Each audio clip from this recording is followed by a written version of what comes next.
Instructions for accessing subtitles in a language other than English are included on our board meetings webpage as well as in the description below.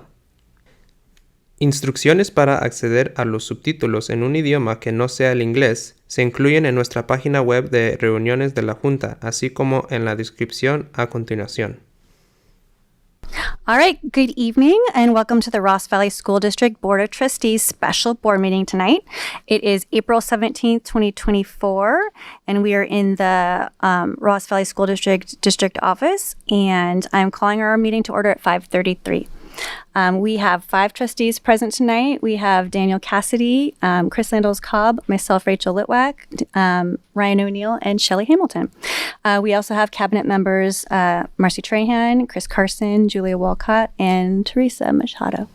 Our meeting is being live streamed on YouTube, and the link's available on our website and on the agenda. There's a 60-second delay between the meeting and the YouTube live stream. An audio recording of the meeting is going to be made available to the public on the district website within 72 hours following the meeting. We have one item on our special agenda tonight, and rather than having an agenda where other business is conducted, we have agendized this special meeting for trustee discussion and the opportunity for interaction and some Q&A about the budget and ideas for next steps to increase revenues and decrease our expenses. This is not an action item. It's for discussion purposes only. But the trustees, we wanted to have a more free and open discussion and interaction with the public regarding our budget and some of the considerations we're facing. As with any special board meeting, there is an agendized time for public comments on items on the agenda when the board's unable to engage in discourse.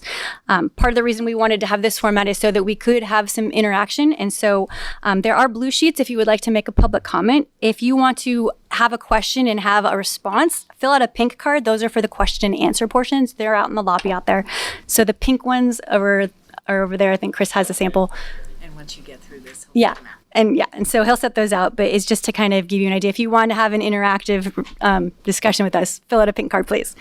And our format this evening is going to be a brief presentation on the topics of the revenues, expenses, effect on salary increases, on ongoing expenditures, and strategies to increase revenues and decrease expenses. After any preliminary comments by the board, there will be an opportunity for the public to participate in question and answers and provide us with ideas. We have developed and will continue to maintain Q&A informational and topics discussed from tonight, and they'll be used.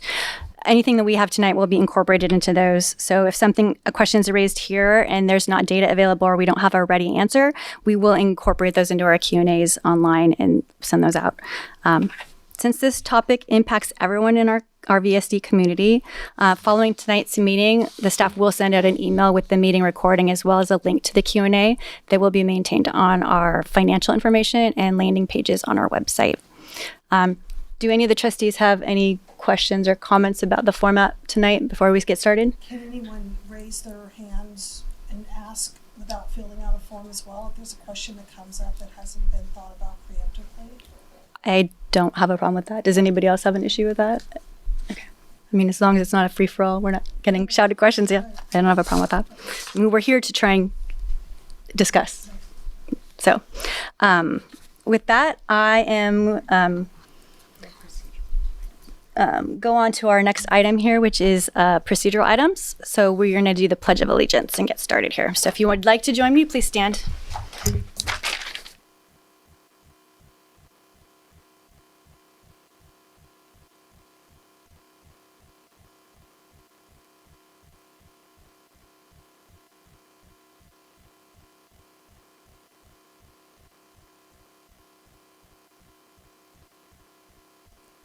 All right, so we need to adopt the agenda and time allocations for our meeting tonight. Do I have anyone who would like to make a motion?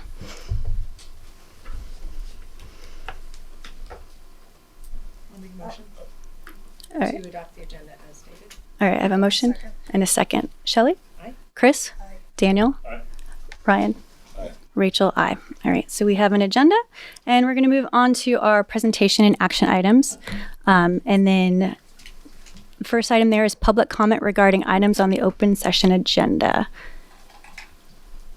Do we have the blue sheets? We're gonna move out here. Should we move these chairs? We will move out here once we get to the question 8 part.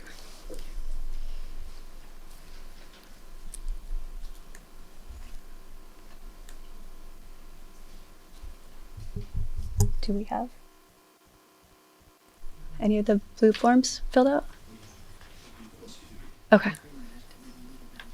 Okay. All right, if anybody wanted to make a public comment, you can fill out one of those blue cards and pass it up. Perfect. All right, so for public comment, I have Danielle Kesselbaum.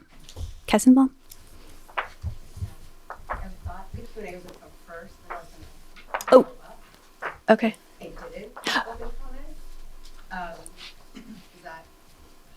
Let me check. Hold on.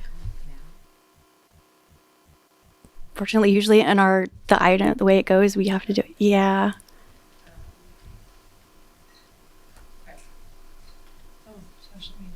Yeah, it's a special meeting format. Sorry.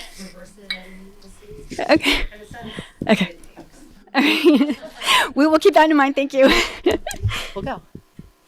All right.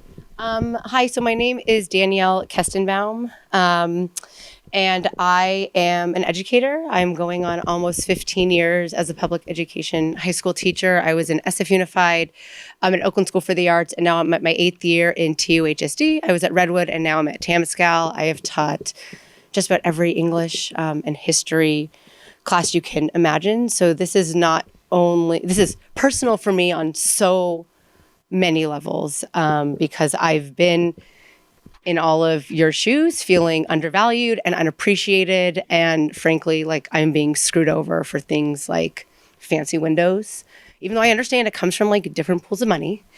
And also because my children, I have 2 children at Hidden Valley, a TK student and a 3rd grade student, who both of their lives are just being, and I don't exaggerate, just revolutionized this year. And it is heartbreaking to see what is happening. I'm going to, again, start some and then hopefully get some more questions answered later. I want to focus on this Me Too clause I recently learned about. I've consulted a lot over the past few weeks with my own union president, who has been an educator for nearly 30 years, to make sure I'm understanding what this clause is, how it works. Rachel, you have been kind in your responses to me.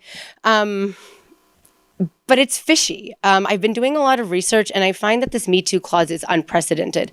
So to explain really briefly, for those of you who don't know what it is common practice in school districts that when certificated bodies negotiate, both the classified and the administrators at the school sites receive the same raise. That is common practice. I've done research on SFUSD. I've done research on Palo Alto. I'm going to hopefully read something from them. I mean, again, I've spoken at length with my own union president to make sure I wasn't speaking out of turn. Rachel did send me the clause from the superintendent and the chief business officer contract, which does state that they actually receive the same raise that is negotiated. From my understanding, this is an unprecedented practice and something very unique to RVSD. Why is this a problem? It is not a problem because our superintendent and our chief business officer and our assistant superintendent are getting raises. Of course, everyone deserves to be compensated for their hard work. The problem is when you're talking about salaries around $200,000 versus salaries in the $60,000, $70,000, $80,000 range. I am not a math teacher, but even I know that is some really fishy math that the certificated employees have not fought for. I spoke with my union president just yesterday to find out how our district does it. Our superintendent has her own steps, just like the teachers do, negotiated with the board. Palo Alto Unified actually has a stipulation in their very public contract that says the superintendent's salary shall be increased in accordance with the attached salary schedule and not any negotiated salary increase for any other groups of employees. So my question is, and what all my questions in the open Q&A are going to follow are, again, I'm not a mathematician, but that is a lot more money going to just a few people at the highest level who are already making a crapload more money than I'm making, and I make a really good salary for a teacher. So I cannot even imagine how it feels to be in your shoes, knowing that, yes, that 9% raise, and again, there's some fishy math around there, there's time later for it, knowing that your superintendent, who, yes, works hard, deserves her own raise, but not on the backs of your negotiation of a $23,000 raise. And I have that here. It was actually, the increase was from $242,000 to $265,000. That was from Rachel for the 22-23 school year versus, can I have 10 more seconds? 30 more seconds. And for our chief business officer, an increase from $197,000 to $216,000. Compared to if you are making a $70,000 salary, I believe the math came out to just under $7,000. So I have some more questions coming up. I thank you for listening. I've been to a few board meetings. I've been in communication, and we can do better. And I've seen this with our school board too. And there seems to be work that can be done and sometimes just feels that it's too hard, or I don't know. People don't like doing math, I guess. All right.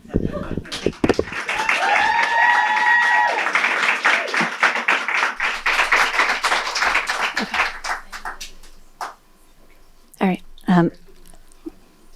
No, it's okay. Eric Gelman. And so there is a 3-minute on public comment, and then at 2.5 minutes, you'll hear the ding. Mm-hmm. Hi, everybody. My name's Eric Gelman.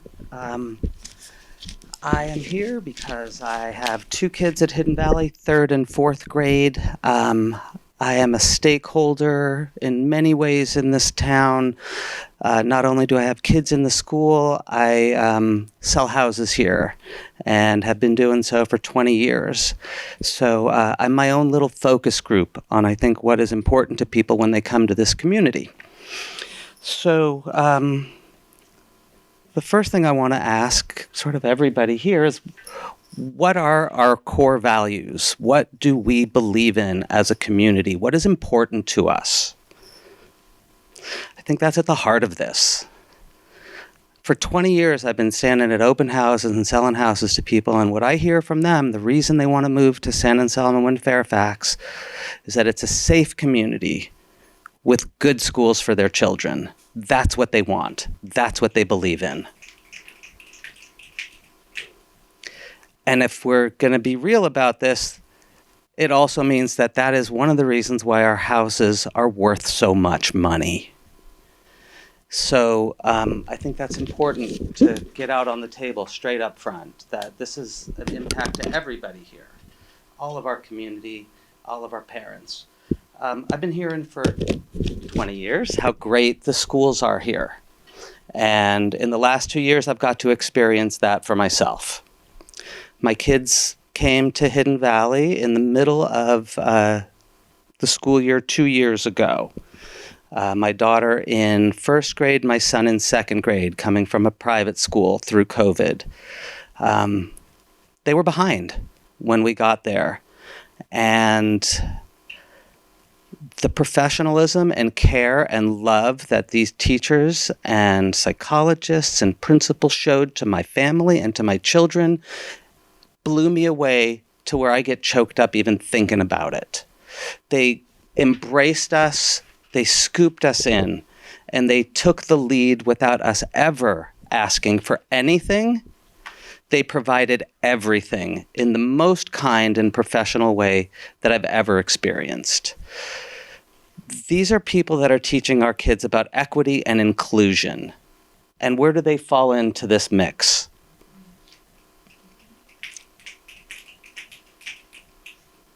Excuse me. So, does it make sense for them to be able to live and reside in our community?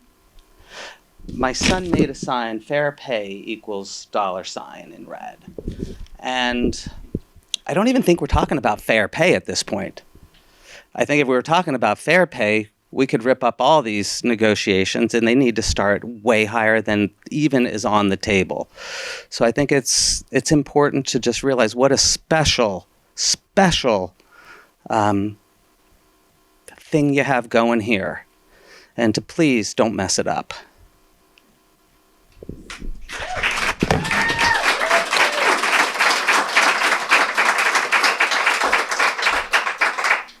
Okay. All right, thank you. So moving on with our agenda, we're going to the trustee discussion and the public Q&A regarding RVSD's current and future budget. To get going on this, yeah, I need a clicker. So I'm going to do a brief presentation, and then when I'm done with that, we're going to move up here and we'll have an interactive Q&A with everyone. Okay. All right.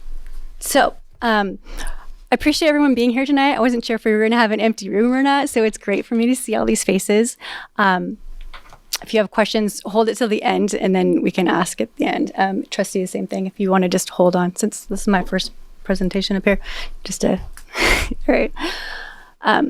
Rachel, real quick. Yes. The purpose of this is to get everybody involved to find solutions, not just to point fingers, right? Like No, absolutely. Yeah, no. I just wanted to make sure that was everybody, we're all on the same page to. Yeah. Cool.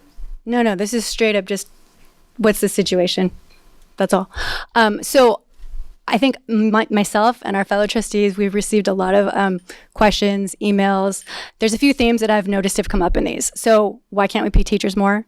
Why do I have to give money to yes? Aren't we going to be community funded so money's not an issue?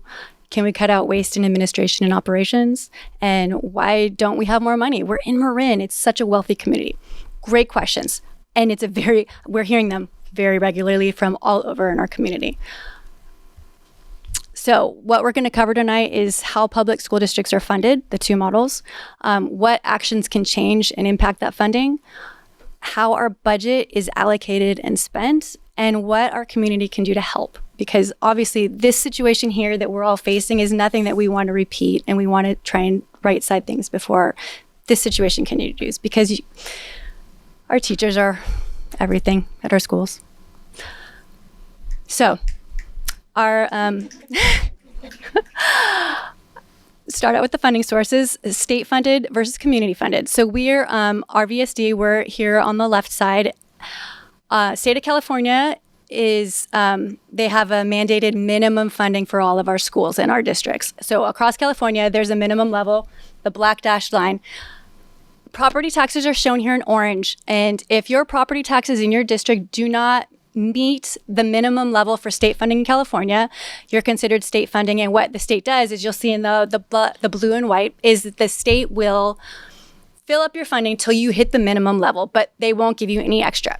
Luckily, because we're over here on the left, you'll see that we do have money from yes, and we do have monies from our parcel tax, which we're so incredibly grateful for, because they mean that we are not at the very, very bottom of funding of California. We're still not great, but it would be worse if we didn't have those sources of income, and so we're especially grateful for that. So when you're community funded, it means that your property taxes, shown in orange here, are above the minimum funding level for the state of California, which is great. But the problem is if you have even just $1 above the state minimum, you're considered community funded. And so you're not wealthy, you don't have a bunch of excess funds. And unfortunately, that's where we will all be next year. We're going to be just barely over the minimum funding for the state of California. So it's not going to change our budget or have a huge impact on it, except for the way that the budget has to be put together, which is going to be a nightmare. And that's something Chris will have to deal with next year. So, ways to increase our district funding. You'll see that there are ways that go from easier to harder, and they have smaller to bigger impacts based on what you're looking at. Daily attendance is a big one. We are currently funded on ADA. So if students have just 2 fewer absences per year, it's $200,000 in funding for the entire school district. So that means, hey, if you have doctor's appointments end of the day or after school, it means if you are going on vacation, don't book it for a Friday before a week off. It means maybe schedule your summer vacation to start a day after the day that we have set for makeup days. If we have PG&E outages or flooding or something that causes us to have an extra day, those things make a difference dollars-wise. Another thing is make an annual contribution to YES. If you have a business or you know someone with a business, ask them to be a business partner, because YES is amazing and we're so thankful for our community for helping contribute. But Yes is not fully funding the arts and music and theater program that they are running. And so the district values those programs so much that we are making up the difference for those programs. And so every dollar that goes to Yes and that they can fund for those things is one less that comes out of the general fund. So it really does help. If people can, I think we're at like 50% participation right now. If we can get those numbers up, all of that will help. And enrollment. I don't know about everybody else, but I have gotten probably over 100 emails from parents, which are really wonderful to read. They're telling me how great their experiences are in our schools. They're telling me how well their children are doing, and they're telling me that they love all of their teachers. And I feel the same. Like, my daughter is doing so wonderfully, and my son went through the whole system as well here. And what we can do is if you have neighbors, if you have friends with small children, tell them about your experiences. Encourage them to send their kids to our schools. Enrollment shifts like that can make a big difference in our funding. So the last two things on here are the parcel tax and the school bonds. And those are things that RVSD we're not allowed to do. People who work here and volunteer here, we can obviously do that on our own time, but the district is not allowed to spend any funds on a parcel tax or school bonds. So that needs to come from our community. And so those are things that have to be passed in public, and we need to have our community's help for that. So also had a lot of questions about expenditures and where that comes from, and where we can cut money and how flexible it is. And so if you see this, you'll see that the categorical funds can't be reallocated. The money that is set aside for those has to be spent on those things. We have no flexibility in where those funds go. The open funding is in green down below, and I'm going to break that down for you here. So this is the unrestricted general fund expenditures, and this is where there's the flexibility to change where we're spending our money. And you'll see that the largest portion of things here is the green, which is the salaries and benefits. As Chris is always saying, we're in the people business, and so that's our biggest expense. And obviously, we don't want to cut that. That's what we're trying to preserve and increase. And so there are other items here. The only one that we really have a lot of flexibility on is the services and other, which is 2.19 million. And so you'll see that there's not a lot of room there to make cuts, but that's the area where we would be able to focus on to make a big shift in our budget expenses. So because our salaries are one of the largest portions of our budget, which is just the nature of things, I wanted to illustrate what it looks like year to year with salaries and what that looks like. So being on a salary schedule, teachers receive, they move up the salary schedule every year. And so that's shown in the blue, the little blue hash mark color. And on top of that, there's a negotiated raise with the union. And so that's in the lighter green shade. And so every year, these effects are cumulative. And last year, you'll see right before the red arrow, the raise that we gave. And I'm thrilled we were able to give that increase last year. But we are currently spending our reserves to cover that. And so as much as I would have loved to have approved personally the raise that was requested initially at the beginning of this negotiation period, it would have pushed us so far into the negative that we would have seriously depleted our reserves. And that's one-time money, and we are not trying to protect it in any matter, but it is something that it would force us to make budget cuts that are very drastic, and we really rather not do that. So this is just kind of to show you that any increases we give go for that year, and then they roll forward. And so even if we didn't give any kind of raise, there's still an increase going on unless you max out on your steps on the salary schedule. And so I'm getting a lot of how can we help? And I am so happy to hear people asking me that. So like I mentioned earlier, what our community members can do is daily attendance, send your kids to school. Like I said, two fewer absences per student a year is $200,000. That's a big percentage of that makes a difference as far as the amounts available for us to give for raises. Missing school for vacations, doctor's appointments, whatever, it all impacts the funding. Enrollment is huge. So get your neighbors and friends to send their kids to our schools. You guys are amazing. And I think our education here is fantastic, and tell everyone else. And then yes, contributions. anything that we can get from Yes is just that much little that we have to contribute as a district, and it's more available for us to give to our teachers. And so with that, we're going to move forward and sit in these chairs up here, and we are going to take the pink comment cards and sort through those and have a discussion. And then, do you all have any questions first before we move to, or comments?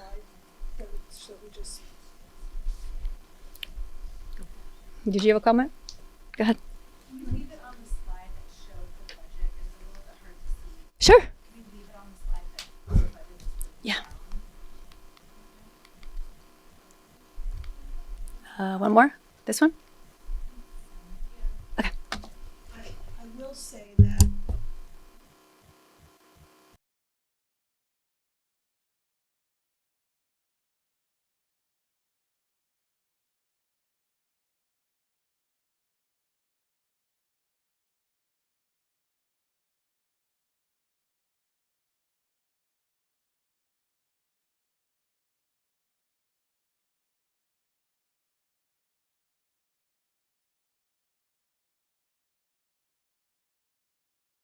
if someone doesn't understand what we're talking about, just by all means, chime in. Thank you, Chris. All right, so we're going to move forward.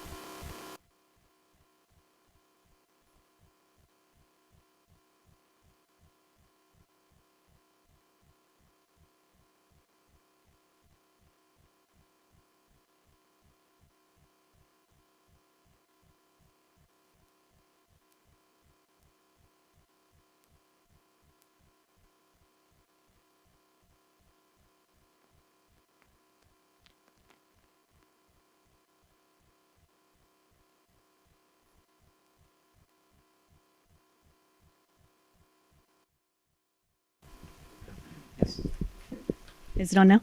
Okay. All right. So the first comment card I have, or a question ID, it says fundraising auctions or actions? Auction. Okay. Raising auctions. Okay. With local people and businesses donating items for an auction, proceeds to supplement teacher pay. All right. So, yeah. So years ago, years ago, I went to one of these at San Domenico, and I'm telling you, they raised $1 million in 2 hours. San Domenico. That's right. Yeah. Well, we can have a can we conversation. raise 300,000?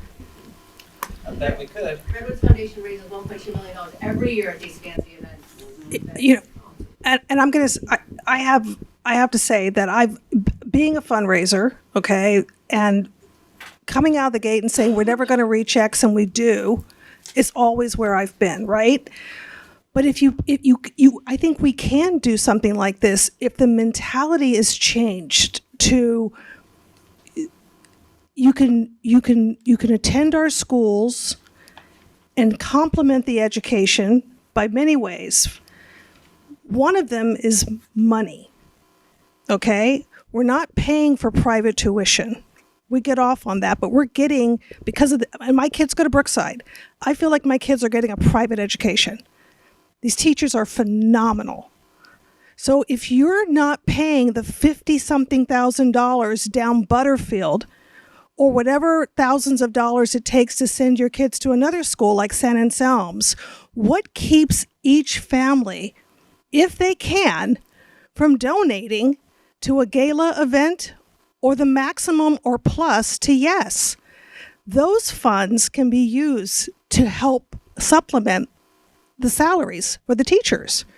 And I think it's doable. I actually do, with the right PR and the right mentality, right? So that's kind of where I'm thinking about. It is doable, and we actually used to do it. I went to a couple of them twice in a row. We did one right when my kids were in kindergarten, I believe, and we did it over at the Civic Center. And year after year, we had these events. They were very large events. We all got dressed up. I'm seeing some nodding heads of maybe folks who had kids in the district. Gosh, my kids are 25, 6 now, but no, they were big gala events, and we did used to do them, and they were with Yes, and then they stopped. So I think going back to seeing, I think part of it was logistics, part of it was volunteerism. I mean, I know I go to the round table the roundtable monthly meetings. They're not monthly, almost monthly meetings. And that's all of the PTAs and the foundations and the groups who volunteer.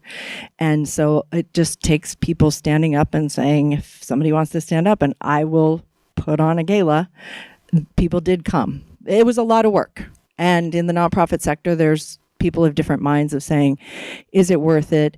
Because you want to look at your net revenue, not your gross, right? So if you're raising $3 million and it costs you 2.5 to put it on, that's exaggerating, but I'm not quite sure exactly why. But we did do it. It is possible because we used to do it. So it is possible. And one of the other things to think about, though, and I don't remember back then, is whether it went towards generally towards the district and teacher salaries or specifically just to art and music. So that's another conversation around what the money that's raised is then used for. So It was just yes.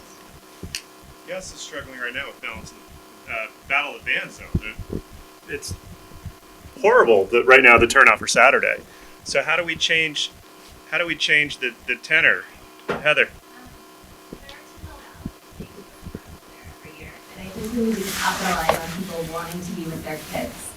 I don't know how many of you were at the tree lighting or are at the street on Saturday when they close it. Why isn't Yes there or the school there every week? Why aren't we having jump houses or things to fundraise? We live in a community where people want to spend time with their children, not dress up, go to a gala, and pay $150 additional for a babysitter. I'd rather spend that babysitter money on the school district as a parent. I would rather buy my kid a $50 wristband to go on bounce houses and rides. So why don't we shift the idea to do something that includes our children and our families and supports our community values? So many people here probably go to the St. Anselm's thing, right? Eric, you sell that every year. I think this is accurate. They break even. It's not it's a community building, but it's not revenue generating. So they spend, all the parents are cooking, flipping burgers, doing the face painting, it's for $0. Now it's a great community, awesome, but they don't actually make money on that event. But a cool, great community event. Can I just clarify though, if we did some kind of fundraising effort, we can collectively decide where it applies, whether it's Yes Foundation or teacher salaries. That is not an issue to have it dedicated towards something specific in the budget. that's actually a really good question, because part of the conversation is, what is the entity that's raising the money, and is it the school district that's doing the fundraiser? Yes is its own separate 501c3 nonprofit organization with its own board of directors. That board of directors has an agreement with the school district, an ongoing agreement with the school district, as do the parent organizations at each school. But they're also their own separate 501c3 separate nonprofit organizations that have agreements with the school district.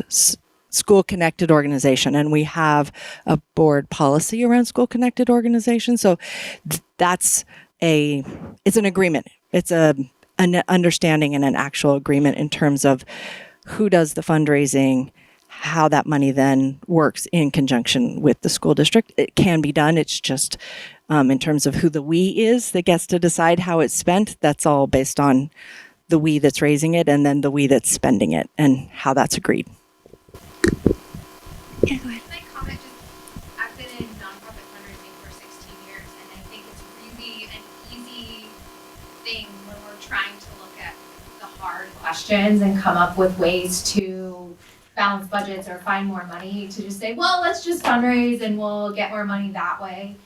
I think we want to really caution ourselves from tying teacher salaries to year fundraising. It's not a full-time fix. And while I would love to give my own money to the pocket of my amazing children's teachers, I think it's not necessarily what the focus should be. I think we should look to see in the existing salary structures of the non-teaching staff, employees, how we can make changes there.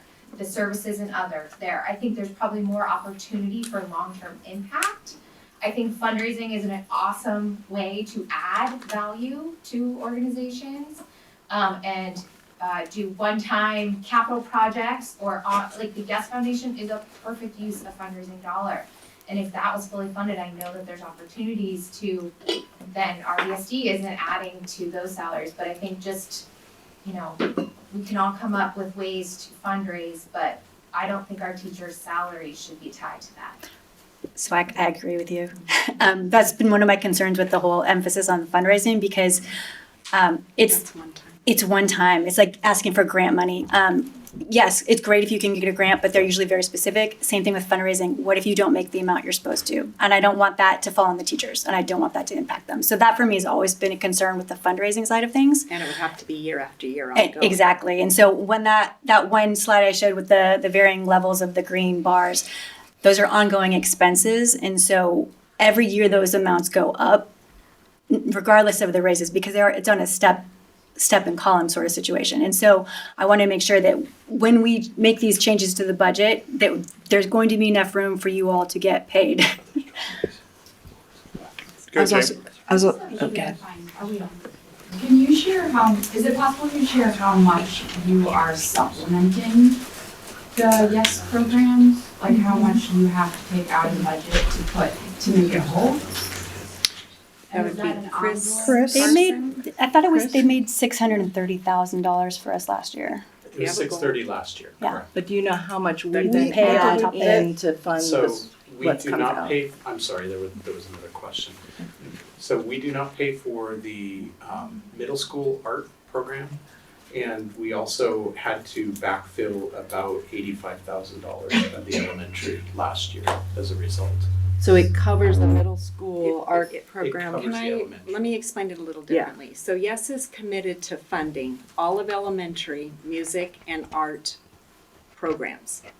And at the middle school, they commit to funding one elective class in art and all of the music electives. It's just the way it turns out. They could, of course, flip that and fund different full-time equivalents differently, but that's what they currently are committed to funding. So what Chris was talking about is what they're able to actually raise doesn't fully fund all that they have committed to. And so the amount that they committed to versus the amount that they have been able to raise annually is roughly 200 and... Well, it's between the two, it's going to be roughly 300,000. 300,000. That we then supplement. That we as a district. supplement, yes. Right. Yeah, out of that. So for And that example, has, they raised $600,000 this year. If we got to that $1 million, then that's $400,000 that the district wouldn't be spending. Can To simplify. Right, simple. Yeah. Yeah. Fund the yes. They never reached And- that, have they? And just to They've note, come close. Yeah, They've 1 come year. very close. That's actually a good question. Like, what was it pre-COVID? Like, were fundraising numbers like, woohoo, we're great, and then all of a sudden COVID hit, or? they were going up, and I believe it was about 850,000 just before COVID. That was at their highest. But we also had many more students then too. We did, so that's part of their dilemma, is they're also seeing a decline as And the there are base fewer enrollment. students. Their dollars available potentially are also declining. If you only are getting. And can I bring up one other thing? And for those that don't know, when kids get to middle school, parents tend to give less as well. And so I'm a elementary school parent, so woohoo, yeah, here's another check. But that dies off drastically when parents and kids get to middle school. Parents are like, sweet, we're out. We're out of Hidden Valley. White Hill's taken care of. So there is that giving challenge. And I think it's at high school too. It just kind of, It goes back up again. oh, Yeah, so we've done a middle lot school sucks. No, middle school's the best. I can't say that. No, you can't, 'cause middle school's the best. raised $1.2 million. Yeah. Yeah, so what we have found through our roundtable committee meetings, which is where our parent clubs and the YES Foundation and district staff come together to talk about fundraising and what can the parent clubs and YES do and how will the money be spent. It's been through the roundtable agreement, it's laid out there. But it's something that we talk about because the Parent Club at Whitehill hasn't been able to raise money like the elementary parent clubs have been able to. And we talked specifically about why does it appear then that our families give less in middle school, but then they get to Archie and they're back up again. And so it's been a conversation about, and how do we also look at pooling all of our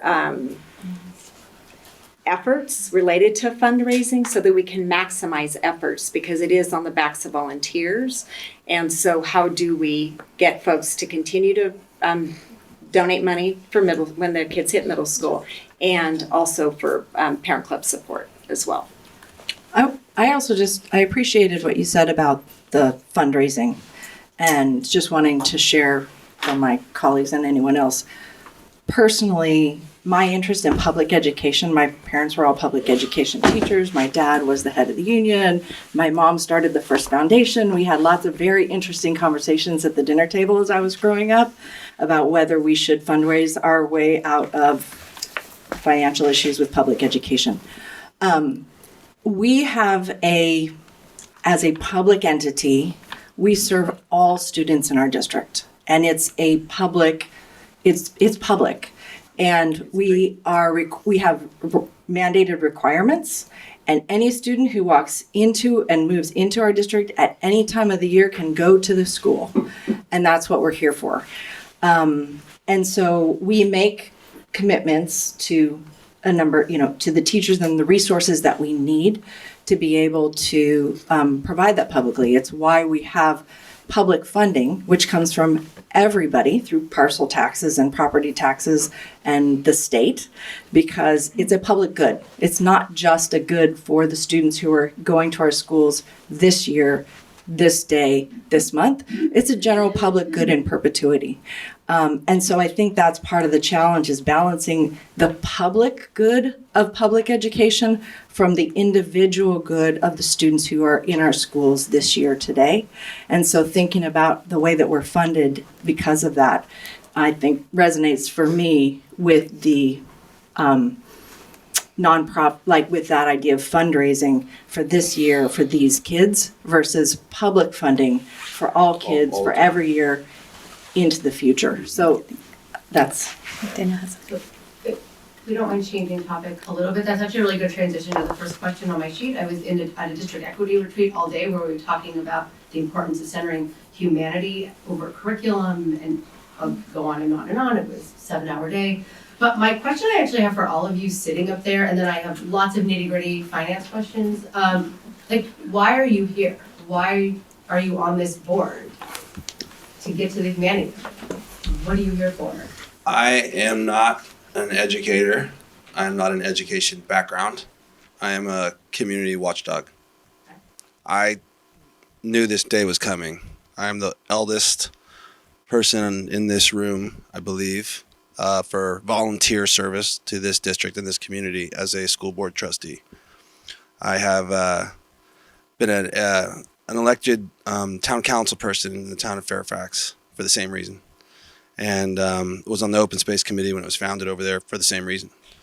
And very clearly, I am here to protect public education, and I'm here specifically to address the public education that has been under the attack of charter schools. And 7 years ago, when I knew what was happening, I talked to all of the schools and said, hey, a big threat's coming over the mountain. Here's what I know. Here's what's going to happen. Here's how it's going to affect you. Doesn't affect us. That's a Fairfax problem. That program comes from Fairfax. Well, all of a sudden, Prop 39 came. And ingeniously, Dr. Bagley decided to make it a community problem and not a Fairfax problem, and put the charter school who had Prop 39'd us on a shared campus with all of our students.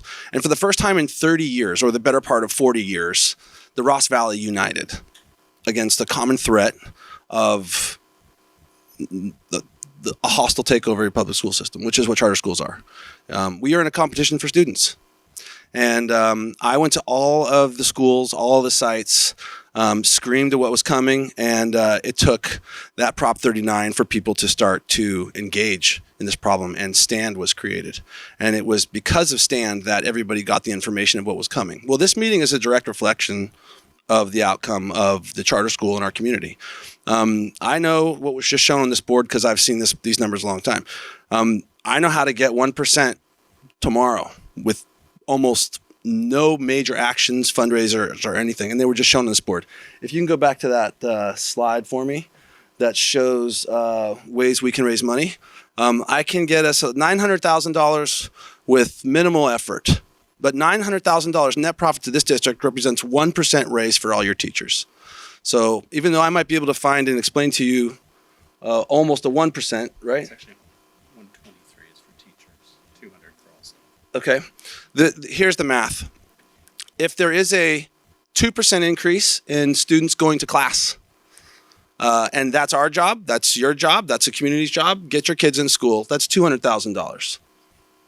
I mean, I raised money for the Open Space Committee, and $200,000 was an impossible number to raise until you have to buy a major piece of property. But if every parent knew that my kid goes to school represents dollars for my teachers, my kid is not calling in sick because it's not feeling good today. Hold on one second, if you could. So that's easy. That's a quick, every parent, send your kid to school 2 more days than you were. That's $200,000. The other thing to remember is with the charter schools, we have 2 charter schools in our community, of which very few people are actively fighting against. A group of people that did fight against this are tired. And they're tired because the teachers didn't really get involved with their own competition. And fair, you're not a teacher to be adversarial to other people. But it was clear then that they are in competition for your students. We are in competition for butts in seats. And with all of the raises that are being asked for and all the protests that are being asked for and all the, we don't care where the money comes, just find it. I'm trying to say, let's steer that conversation in a community conversation about what's happening in our schools. 120 children in the Ross Valley go to charter schools. That's $10,000 a kid. That's $1.2 million that if we focused our efforts and told people why the charter school and duplication of services, which isn't performing as well as our schools are, why that's not a good option and why that hurts our teachers, instead of coming in and telling the administrators to find the money or to tell the state we have to find the money, we can do something right here, but we are not. And that $1.2 million probably requires around $500,000 of teachers increase to support those 120 students. Right? So you take $1.2 million at $10,000 a kid, 120 kids, $1.2 million minus $500,000 to support them with new teachers because we have 120 new kids. That's $700,000. Plus the $200,000 of getting your butts in those seats for those 2 extra days. There's a $900,000 solve. Right there. And these are the solutions that are on the table, have been on the table, have been told to people about how to do this, yet nobody picks up on that piece of cake. Not for you to answer now, but rhetorically for us to think about, because I've worked in a charter school for a number of years, what are we not offering that is making these families choose that school over our RVSD school? Forget rhetorical. And well, it's an attack of the commons, and it's a duplication of services. And when you also look at can you go to the spending, which showed utilities, $736,000. When you talk about what charter schools are really offering you, their application, what they're doing is they're offering a duplication of services. And when you look at the thing that gets me the most up here is special education related costs. $367,000 we spend on special ed. The charter schools don't take those children because they can't service those children as well as we can. Right? So we have an odd number, an abnormal number of special kids that need special services that we have to offer. So they can pick and choose who goes to their schools, and we take everybody. So the duplication of services in this area for testing that is not equal, if they were out testing us and outperforming us, I'd understand the argument, but I just don't see the math, and I don't see the testing, and what I don't see is us pushing back on something that's happening in our community, and this is a direct reflection. This meeting and this money is needed is only going to get worse as we continue to lose in student enrollment. So that's one of my solutions that I'd like to see everybody else, including us, get involved in being active to tell people where our students are going and why we need them in our schools so we can support the teachers.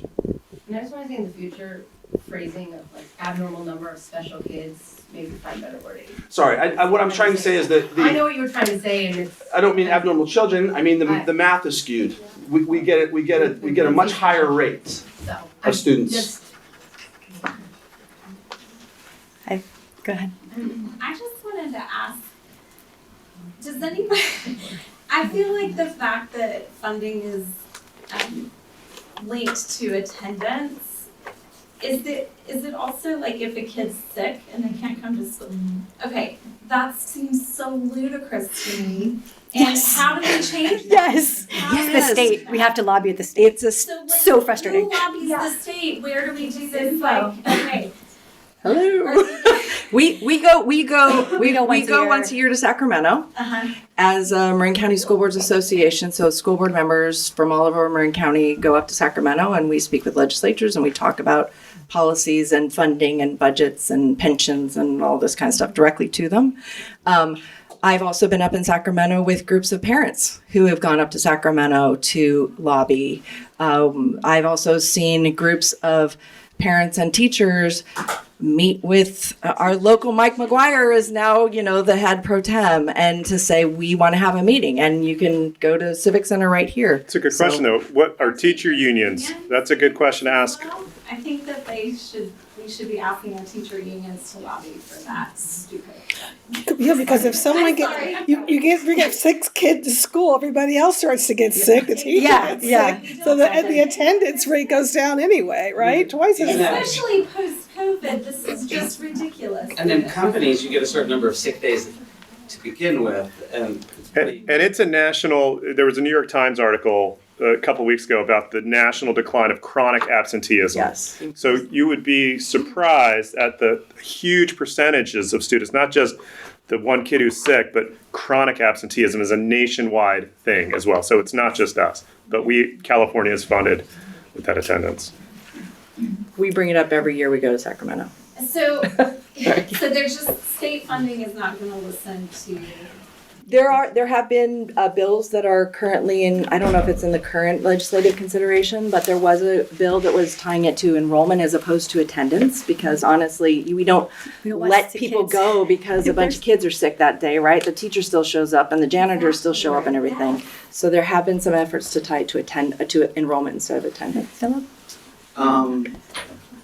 Just on that topic specifically, since the board does have a policy on political processes, and as you noted, there are proposed legislation, one of the things that makes getting additional funding for the school so difficult is the hurdle you have to get past to get a parcel tax and to get increased tax revenue. And I'm pretty sure there's a legislative push now for reducing the vote threshold required to pass new taxes. There's various statewide, countywide, even just Ross Valley legislation that one would help funding, but also there's some that would help teachers in other ways. The district's able to have meetings, discussion sessions, presentations specifically on those ballots, proposed legislation and things like that. Is that something I think that's something that the board could do that would garner community involvement, because going to Sacramento obviously is more of a hurdle, but maybe if people have a forum to get more educated on this very specific issues,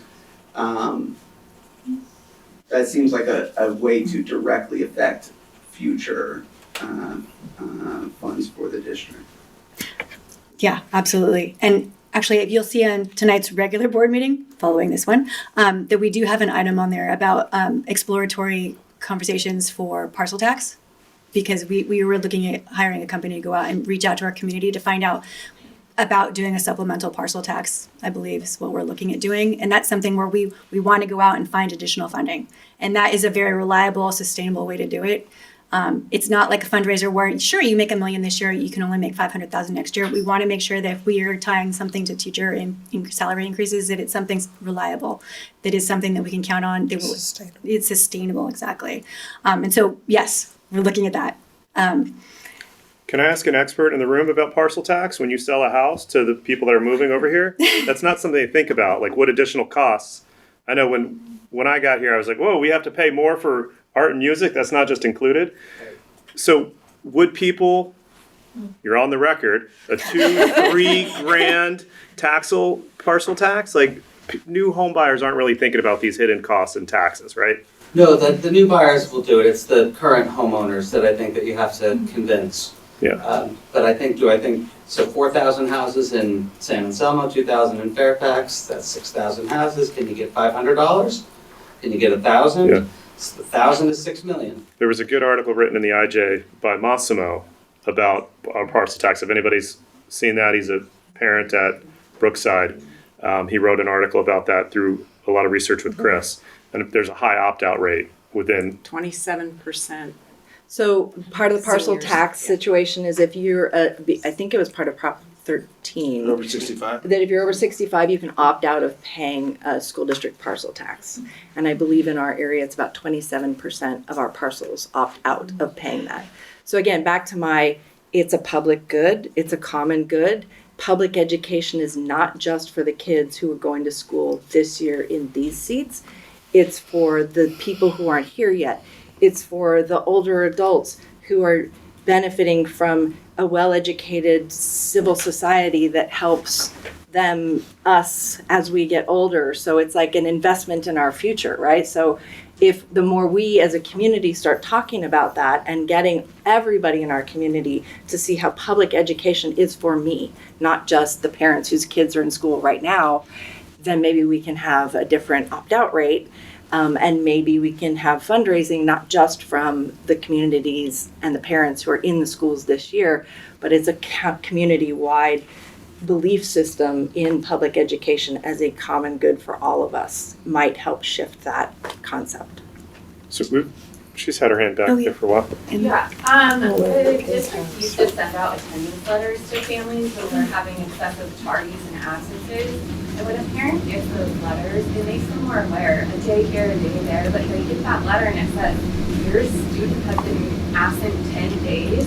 It says a lot. It's gonna come a lot more from those district letters than from us as teachers. And I want to add on that, obviously if you're sick, you shouldn't be coming, and that is ludicrous. But we also have a pretty unique issue here in this district where there's a lot of absences for extra vacations and extra days. And at the end of last school year, I sent the letter to all of you saying, imploring you to please do something about it, because I think parents just need to be educated that, we make it really easy for them to do that, and I don't think they're doing it to, be mean and take money away. And, there was one communication this year that I was like, finally! But could there be like a charge? Like That's an easy if you pull your kid out, not for a doctor, not for real sick, but you're going to Tahoe, cool, that's $62 a day that you owe the district. Make your donation here. I mean, there's no bad ideas, right? Like how do we increase revenue?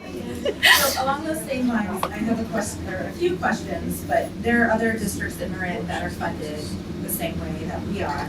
So this is kind of a two-part question, but how have you guys engaged those boards to ask what they have done? How have they found their funding? I know as a teacher, not on the board, but I'm just talking to people and I'm getting myself up to date. And I know that Nubrado Unified has an attendance committee at the district level. Did you guys know that? Yes. I can't even fathom the amount of other opportunities there are, because I just started researching this, months ago. And I'm trying to get caught up. I now know what ADA stands for. Thank you. I don't have a financial background. All this is beyond me. But I'm here and I've spent time online researching. But you guys, I feel like, have been here in this space much longer than I have and have chosen to be here. So I'm curious, how have you talked to these other districts? What has your outreach been, and what has your learnings been from that?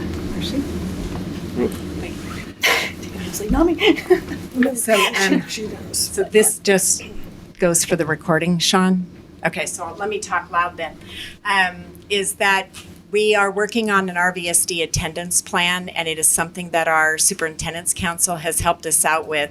One of the elements of it is we're looking at a warm demander kind of a reaction and response to families, not punitive, because there are many, many reasons in the research that we have done for children to be absent. It's not only those who are families going on vacation. We have some students with chronic absenteeism. Our district is in differentiated assistance, and it is for our white students. They're one of our subgroups that are chronically absent.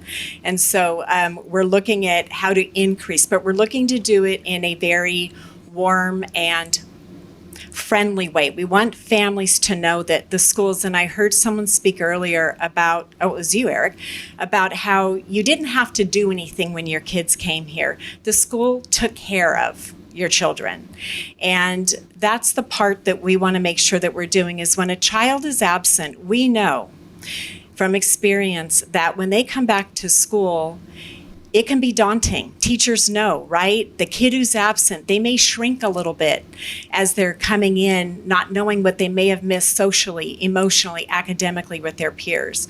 And so to get them re-engaged in the classroom and to know, one of the strategies that we've been brainstorming is, let's schedule all of our school activities and events on Mondays and Fridays, as an example.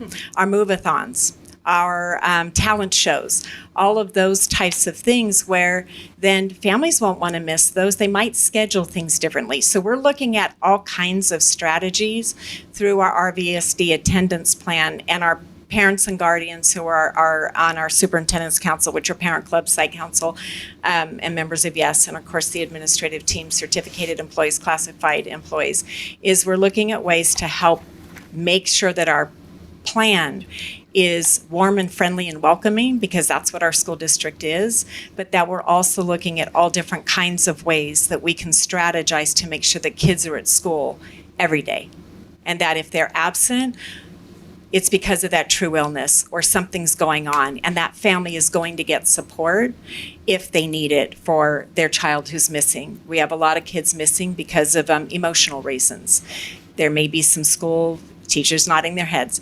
There are other things going on for kids that help them miss school, and we want to be sure that our kids know that they're welcome, they belong here, we want them, and this is a place where you're going to get support. So we're working on that plan.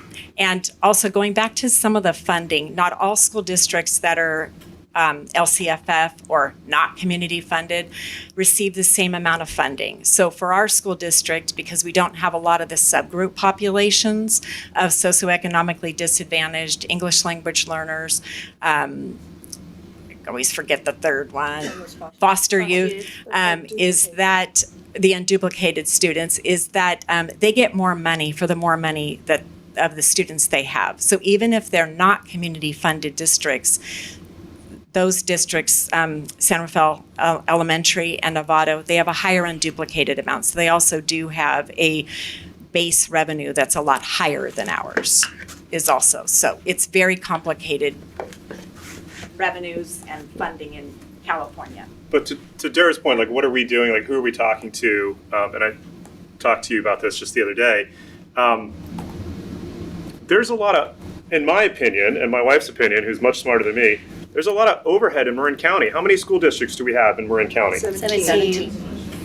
Why do we have 17 superintendents, 17 chief? Before Daniel, I've heard you ask this before. Right, so how do we as a community work to, if we think that's an idea, work to consolidate some of these? That is my question. Like, do it. It's a community, right? It's not one person. Like, if we're going to take, like, how do we do it? Nobody's going to want to give up their funding. Kentfield has more money per student, so why would they merge with us? So But how do we, for Marin County, how do we help solve this? So the town of Ross have their own. Yes, so that's really interesting. I've worked on 4 parcel taxes before I became a board trustee member, and the more you volunteer, the more you get roped into these things, so I found.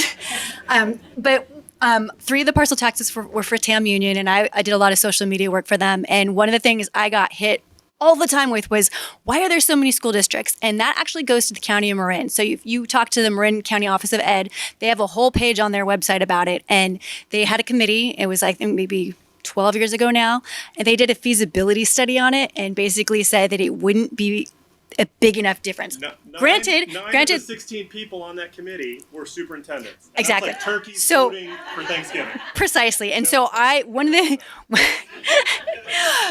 absolutely think there should probably be fewer districts. I grew up in San Diego where there was one gigantic school district, and the fact that we're so tiny to me is laughable. But I mean, I understand the idea of local control and that people are very invested in that. But when you're sitting here and you're neighboring, 3 of your neighboring school districts are like 5x the amount of income that you have, it's definitely challenging. And it's something, the funding system here, definitely the lobbying, I really want to get a hold of that. And that's probably something in my future. But Shelley, I think you wanted to add to that. Yeah, one of the committees I got roped into. If anybody wants to serve on a countywide committee, there is a countywide committee called, No. This is the committee that is specific. It's part of Marin County Office of Education. So Marin County Office of Education has works with a committee. It's a public committee with elected or appointed committee members, and it's all around consolidation of school districts. So there's an actual committee that's around that. And if you look, there's a website called Better Together for Public Schools. If you wanted to Google Better Together for Public Schools, lots of information on this particular subject. Part of the issue is the I'll say it, the bureaucracy of combining school districts is so, I mean, we actually used to have 52, I think it was upwards of 52 school districts in Marin County a long time ago. And then it went down to 27. So lots of times for people who've been around a long time, they're like, oh, we only have 17. But you basically have to do like a 2/3 vote of both citizenries of the 2 districts that are going to combine, and then you've got to do, there's all kinds of, you absorb the other district's debt and blah, blah, blah, blah, blah. It's just extremely cumbersome. There is a lot of talk around shared services, so shared back office services. So that's kind of your first step of like dating before you get married as school districts, if you will. So I think that has a lot of possibilities for it. But if you are interested in it, there is actual committee that you can get appointed to that is responsible for looking at consolidation of school districts. That'd be a good thing for us to daylight to the community. What are we doing with shared services? How are we running more efficiently with the back end of just sharing? Do we have the numbers to say that any consolidation would make a difference? You have to do a feasibility study. So I mean, you do a have we done a feasibility study that justifies the amount of work that would go into? It's on the Marin County Office of Ed, the last one that they did. Yeah, they did. And they determined that it wasn't. I think part of the issue there is that all these different districts, we all have different parcel taxes. And so, like, I think Chris mentioned this a couple board meetings ago, reconciling those various parcel taxes is kind of a headache, because what if we agreed to $679 a year and other places agreed to like $4,000 a year or $200 a year? And would they want, which one do you go with? Do we have to do a new parcel tax? I don't know. Right. So I think a lot of those issues are part of the things that they look at in those studies. Not that I'm saying I don't think they should, because I absolutely think they should. It's definitely something to look at. Yeah. So I just wonder how much. Chris, I don't know if you have something. And they also look at the bond debt. So that's part of it as well, because what they want to make sure is that the new combined district would have the capacity within their assessed valuations to be able to pay for it. And I also want to point out that the Ross Valley School District has also only been in existence since 1984. And the reason for that is we actually consolidated. There was the Fairfax Elementary School District and the San Anselmo Elementary School District, and they combined to form the Ross Valley. So we were one of the districts that did consolidate. And generally, as you look towards doing some form of consolidation, you would probably look at consolidating with the high school that's in your area and anybody that feeds into that high school. So we would probably be looking at the Archie Williams boundaries, but in terms of TAM Union, but also potentially Lagunitas. The other place to look on this is Public Policy Institute of California does a lot of research on public funding for public schools. Want to look. So many questions. Yeah. Okay. I just feel like there's some solution, there's some future solutions, and there's some like today.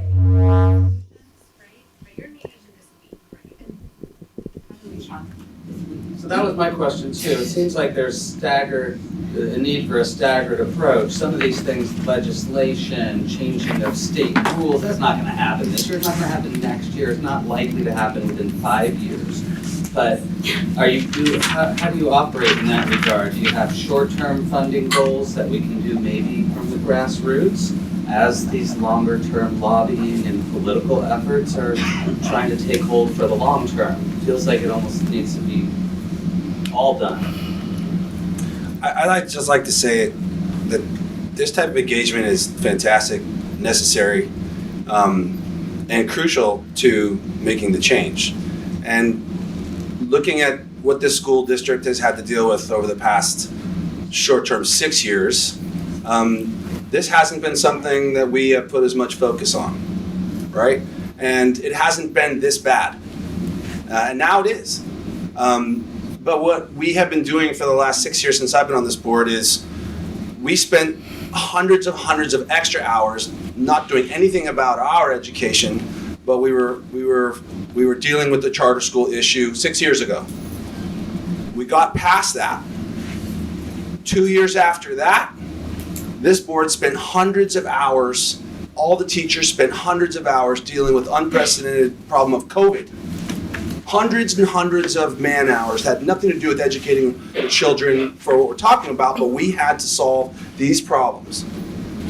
2 years ago, and the last 2 years that I've been on this board, we were dealing with the Fairfax Inn and Seminole Children's Center, trying to solve a massive community issue. All three of those problems were not really why we were here, right? But we had to solve those problems, and all of those started with a room like this. It started with being not content with the current status quo and really understanding that change needs to be made, showing up and helping find a solution. And we've cleared these major hurdles as a community and as a board, and I just can see right now the writing on the wall that we are here now to solve this. And it's going to take everybody to ask these tough questions and realize we all are part of this, and we all, not just us 5 volunteers and the staff, like the whole community is going to have to find this solution together. It's not going to be up to the 5 of us, and it's not going to be up to just you. It's going to take everybody understanding that this problem needs to be solved, and we need to do it together. And I think I'm very optimistic that that's what I'm seeing is going to be the focus of the next few years. I'm seeing lots of hands here. Philip has had his hand up for quite a while. Do you want to go ahead? Yeah, just because I appreciate the return to focus on the short-term issue of funding teacher salaries, and just a couple of questions or clarifications that would be helpful, because my understanding is that the issue with not approving the salary increases or the requested steps for the new CBA is based off of the projected budget, not the amount of money we have right now. The idea is that when we're looking at the money that we're ultimately going to have, the projections show that it's not there. And just because looking at, for example, the last 2 years where by the time there was a final budget, the idea was the district anticipated having a little less than $200,000 more revenues than it had expenditures. And when the audited financial statements came back, it showed that year, last year, there was $1.7 million of revenue in excess of expenditures. Similar story for 2022, when the initial budget anticipated $6,000 excess, final budget $275,000 excess, audited results $2.1 million of excess funds for that fiscal year. We are assuming right now the budget available for teacher salaries based off of the projections we have now. What is the district doing and what can we do so that there isn't such a mismatch going forward? It would be a real shame if the 2023-2024 financial statements came in, and instead of in the March financial reports, which are, the revenues keep inching up and the expenditures keep going down as the monthly data comes in for where the district anticipates being at the end. We don't want that gap and say, oh, we could have actually paid the teachers more, right? Like there was money available in 2022, 23, 2021, 2022, and some of it's being characterized now as we're dipping into reserves to pay for the last salary increase. But if you had just included in the budget that salary increase that year, the money wouldn't have gone into the reserve pool for this year's budget. It would be listed under the salary line item.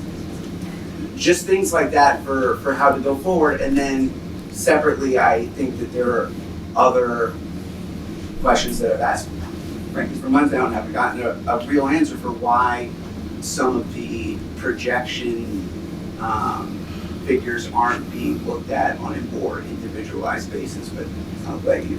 I'm gonna let Chris take that. Actually, thank you for bringing that forward. When you look at the audit report, it's the entire general fund. And as we shared earlier, you cannot mix the restricted programs with the unrestricted because you do not pay for, you can't increase your restricted dollars to be able to pay for those salaries. And so what ends up happening is any increase that you give has to be funded through the unrestricted side.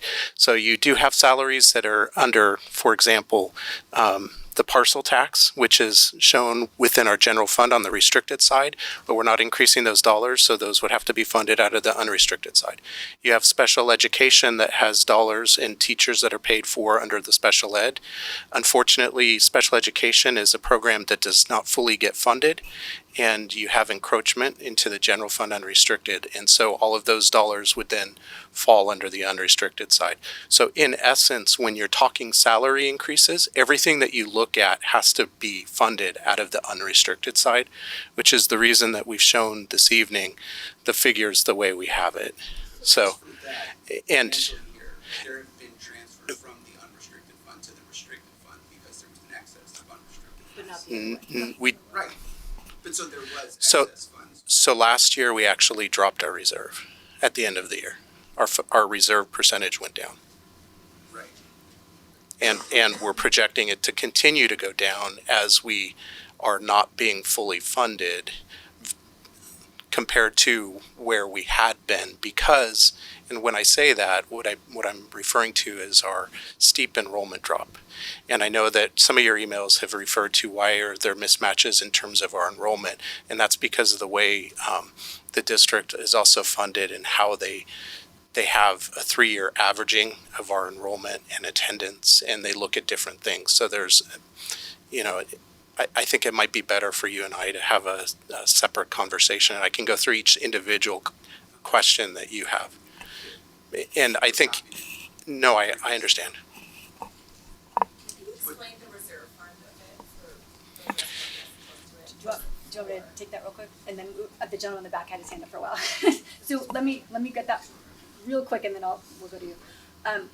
So the reserve fund is kind of like, imagine you have rent that's $3,000 a month. You make $1,000 a month, and you have $5,000 in the bank. You are not going to be able to pay your rent for very long. Right now, what you have in the bank, the $5,000 or whatever, it's going to be gone, and that's basically our reserves. It's just a savings account. It's a one-time fund. You will have rent that's higher than what your income is, and you're going to be upside down very quickly. So that's kind of the reserves. It's just a savings account. It's a one-time thing. It's for emergencies. We have enough in our reserves right now to cover about 2 months of salary for the entire school district. And our legal requirement for the reserves from the state is 3%. We have a board policy to have an additional 7%. That's something that I think personally maybe we need to take a look at, because at this point, what's the likelihood that we're going to go under? It's very slight. I don't necessarily know that we need to be held hostage to that extra 7%, but that's my personal feeling on it. A later discussion obviously needs to be had by the whole board about that, but that's just me personally. And so I hope that answers the reserve question. Yes. Yeah. Yeah. So it's not like a rainy day fund. It's not like there's just excess money constantly sitting there. Like, it's meant to be able to pay our salaries if something happens and there's like a funding shortage for some reason. It's not like there's this amount of money and this portion we're saving for this and this portion. It's just money. It grows. If your revenue is higher than your expenses, then your reserve goes up. If it's the other way, it goes down. 3% is Legally required. Legally required is 3%. Yeah, and if you go, We went below the 10% in this last.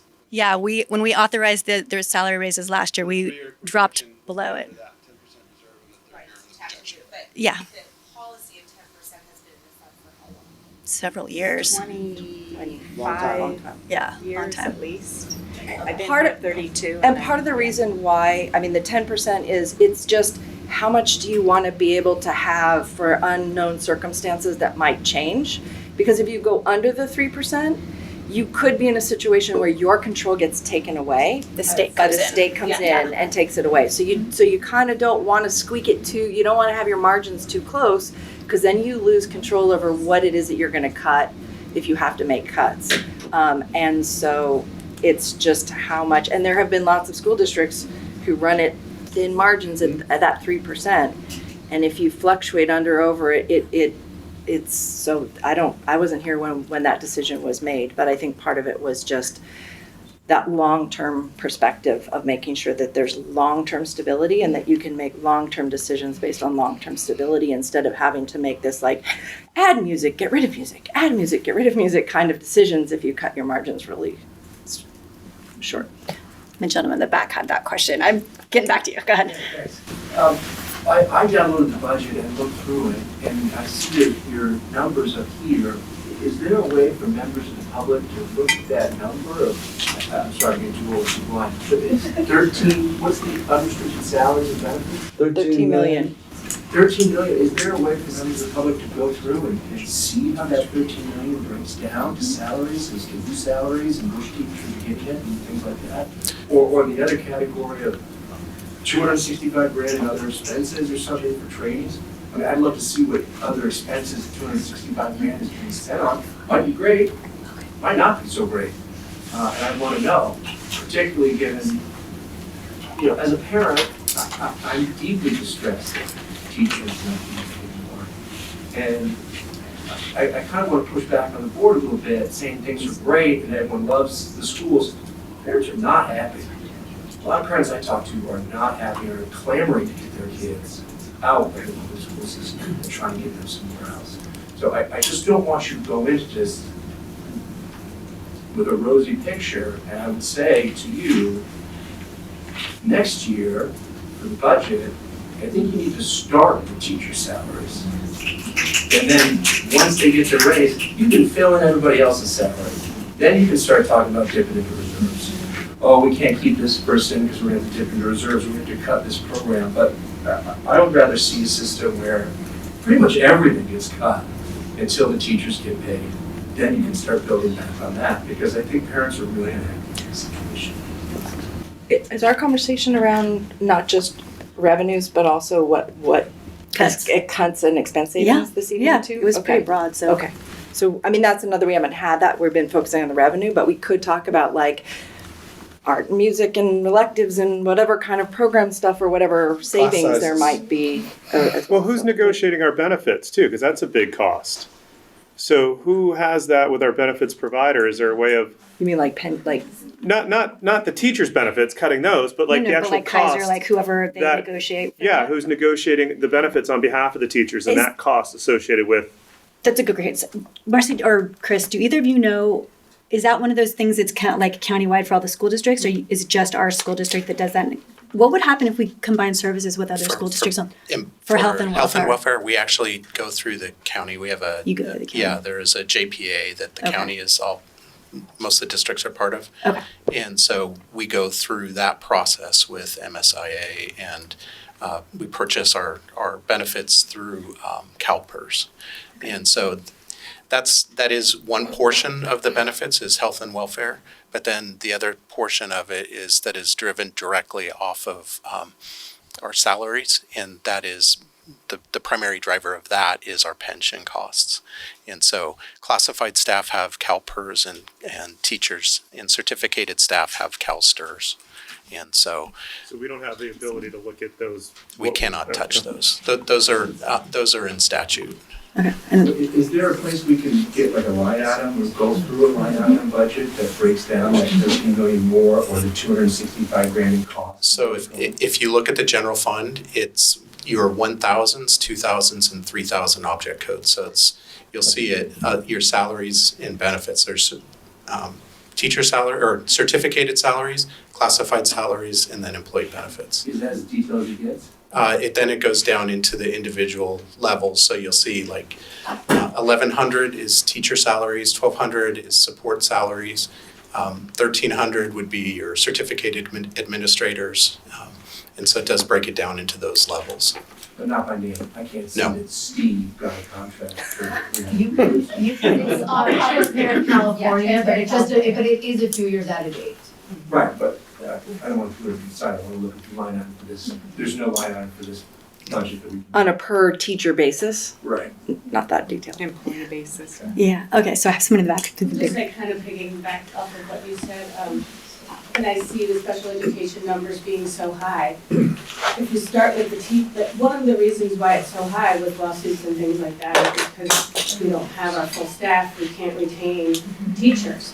And so I piggyback off of what he said. We have to start with staff specifically in the special education to get that number to be lower. We have to prioritize that. And therefore might not have as much litigation, is that what you're saying? Correct. Because That's not the only reason, but that is one of the reasons. Okay, thanks. So I'm gonna just go across this way, so go ahead. Yeah, I'm wondering if there have been other iterations of the budget that have kind of made cuts in other areas in order to increase teacher salaries and kind of what they look like. And Chris? I am taking a look at everything, but I know that one of the things that people have talked about is making cuts to personnel, and there are things related to personnel that prohibit districts from doing things. For example, right now, there are statutory deadlines on issuing layoff notices, and so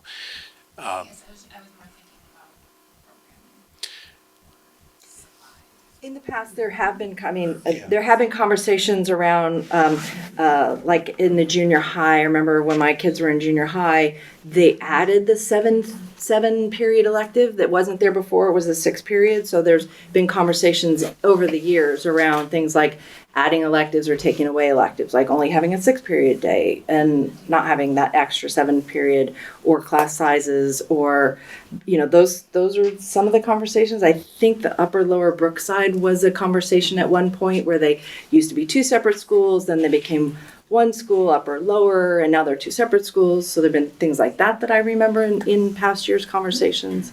So I think a lot of it is just kind of thinking around ideas of what might be cost, what are the big categories of ways of saving money, and then actually looking into, that's a hypothesis, is it true? Would that actually, it might seem like it saves money, but when you get down to it, does it? We might not know. So I think that'd be helpful to get ideas and then be able to look into that. Like, does it save you $5 and it's a whole lot of work, or is that it really going to save a lot on big categories? Well, and I know that in the past, recently, Marcy and I think the White Hill principals have been looking at attendance and how many children are opting to take an extra 0 period.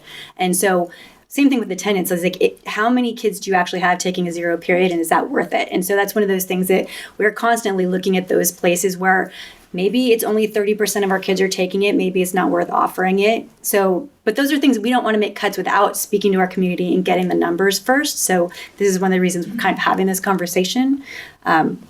I think there was somebody in the back, who's... I see all the talk about cuts is like always the teachers, the students, the programs. I could go on, and there's never any talk about management cuts. And one thing I just want to point out, and I'm going to be a little bit direct here, is The teachers asked for their 14% last year, and then I noticed in September that a new position was created for an assistant superintendent. And you guys even said up here today that we're one of the smallest school districts. I looked in Marin, and pretty much the only school district I could find, which is massive, is San Rafael, and they have an assistant superintendent. It doesn't make sense. I also heard that there are several positions that work under the CFO here, or the chief business officer. It doesn't make sense, and especially when kindergartens can't even have aides here. There's no kindergarten aides, and I'm subbing in kindergarten right now, and there's 22 kids. It is tough. I'm gonna be honest. Okay? It's frustrating. I actually think it would be helpful, maybe in a coming up meeting, to kind of map out how administrative positions, classified and certificated positions are in different categories. Because sometimes the position that you hear that is new is actually a recombined position. I know, and we don't hear about the positions that we don't rehire for, because I know we have made decisions for a number of years now about not hiring. Like, we don't have a director of HR now that we used to have, because that role got parceled out among different staff people. So But we're talking about 4 elementary schools and 1 middle. I understand. That's why I'm saying I think it would be helpful to look at all. I think when we look at staffing, we should look at all of the staffing. I'm agreeing that we should look at all of the staffing and have a really clear understanding of what the different roles are and look at what we do need where. So I'm actually saying I think it would be helpful to have that mapped out in terms of categories and functions, because we're going to have to make decisions around what do we have to have, what could be combined, what could be shifted. Those are the kind of conversations that we are going to have. So another thing that I wanted to mention is we are currently hiring or looking to hire a replacement superintendent, and we were very cognizant of the fact that salary is an issue, especially when we're trying to negotiate and make sure that everyone here is getting raises as well. And so we specifically pushed back against the consultants who were trying to get us to go much higher for that position because of this exact reason. And there is an equity issue when you have people who are at the very high end of a salary. If you get a 10% there and you're making $200,000 versus when you're making 70, it is a big difference. And even my husband was like, why? And that's great. That's a great question. And we're looking at that because it's valid. Is it also cost effective to spend $27,000 on a search firm to find a superintendent when we can't even pay the teachers? Go ahead. One thing about people and business is this is a business. It's the business of people, but it is a business. There's a reason, and I disagree with it, that CFOs make so much money, or the CEOs of major companies make so much more money. And do I think it's really fair? No, I don't. But I also know that if you really want to run a great business, you need great leadership, and you need to have great people beneath you in all levels. And I know that the tier system is not fair. But when we want to be competitive to find a leader for our superintendent search, and we want to be competitive, if the same way we want to give the teachers more money, we also want to make sure that we get a great leader so that we can make great decisions to try to chart us through this. Do I think that tier schedule, someone at the top of those major companies makes so much money, doesn't seem right. But if you want to be competitive, and if we scrapped our entire leadership or administration at this school, we would have to rehire all those positions. And where do you start? Do you hire brand new people with no experience, which would probably be at the lowest level, and then run into the problems and costs associated with that?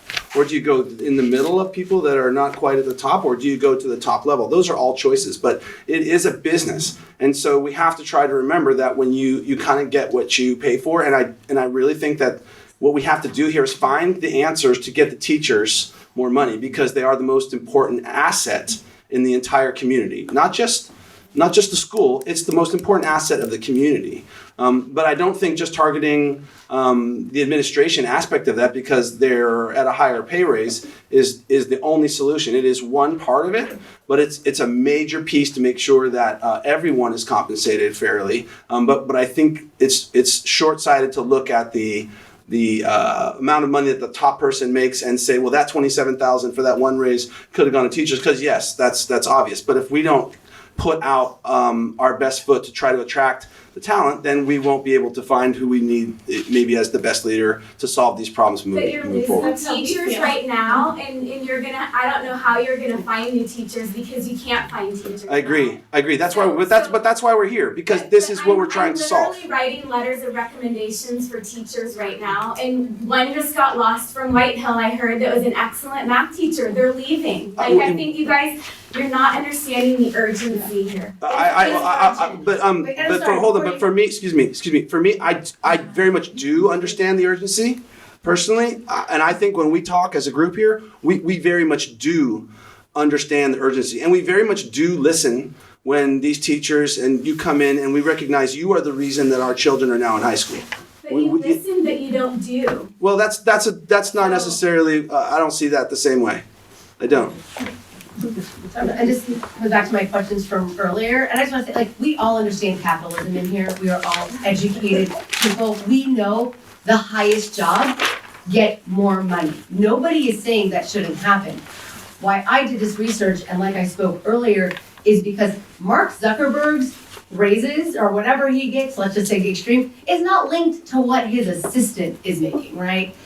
It is, however, the money and the stocks, yada, yada, yada, maybe, for example, but like, it's not, the highest people, their raises are not linked to not only the work, but the blood, sweat, and tears of negotiations. Negotiations are painful and they're exhausting, and I know we're not talking millions of dollars here with this Me Too clause, but I think it is a great time with the new superintendent. Number one, get rid of it. It is an inequitable practice, especially if you are not seeing it in TUHSD, you are not seeing it in SF Unified, you are not seeing it in Palo Alto, and I can go further down in my research when I have time between my own students and my own children and paying babysitter to be here this evening.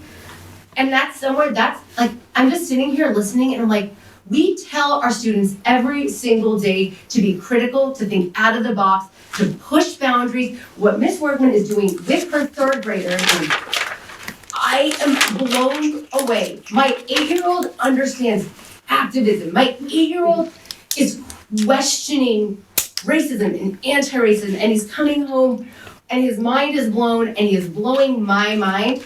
And I just get sick of school boards who tell us what we need to be doing with our kids to create phenomenal human beings who need to change this really messed up world right now. And it's just so basic.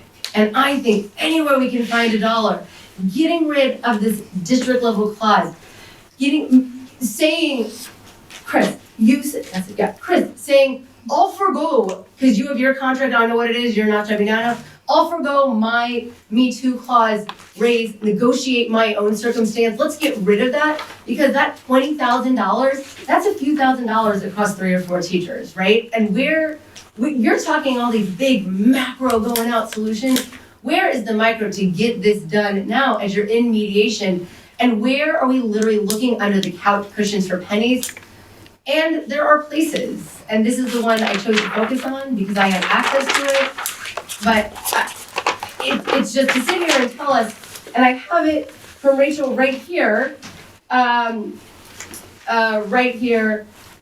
we can consider this with the new superintendent when the CBO's contract is up for renewal. But again, all staff deserve raises, and we want to retain those most experienced teachers and administrators in our district. But honestly, when it comes to our kids and it comes to the parents, like, yeah, the DO works their asses off. No one is denying that. I would never, ever want your job, Marcy. Like, it's impossible. But, like to most people, the daily impact is the teachers. And why are we not saying we'll do whatever we can to retain the most experienced teachers?